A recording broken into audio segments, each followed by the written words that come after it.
Today, after relentless effort of our operatives to identify the lone gunman of the tragic incident at the Resorts World Manila, after backtracking, we have finally established the identity of the perpetrator.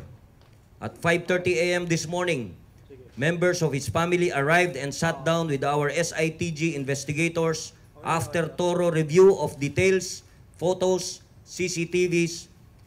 The family confirmed the identity of the perpetrator to be Mr. Jesse Carlos,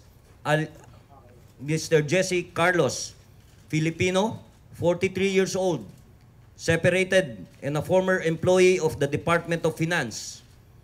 Suspect's last known address is at 1663 Felix Fuentes Street, corner San Lazaro, Barangay 339, Zone 34, Santa Cruz, Manila. He was a former employee of the Department of Finance stationed at the one-stop shop. He was discharged for SALN issues, misdeclaration, and non-disclosure. He is heavily indebted due to being hooked in casino gambling, according to his immediate family. This became the cause of misunderstanding with his wife and parents. He is married to Jen Carlos, has 3 children, 1 son and 2 daughters. He has a bank account with an outstanding debt of 4 million and several other non-bank related debts. He sold his Ford Ranger due to financial constraints. In the interest of justice, members of his family are with us here today. They express their deepest sympathy to the families and friends of the victims and to the public in general. They share the pain brought about by the act of Jesse. Today, we hope to have brought closure and peace to the bereaved families. We mourn with you.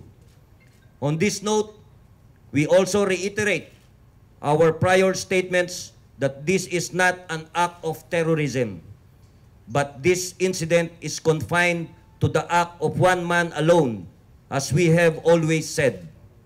We have and will continue to base our pronouncements on facts and pieces of evidence properly gathered. We will not allow people or any individual or any threat group, whether foreign or local, to use this situation to advance their propaganda or personal interests. This is our duty to the Filipino people and to the international community. Finally, we ask for people and individuals to stop spreading false speculations linking this act to terrorism. Again, as we always maintained, this is not an act of terrorism. Help us build peace here in our region by spreading only the truth.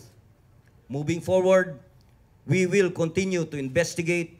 We ensure to the families that we shall spare no one of any lapses committed during the incident.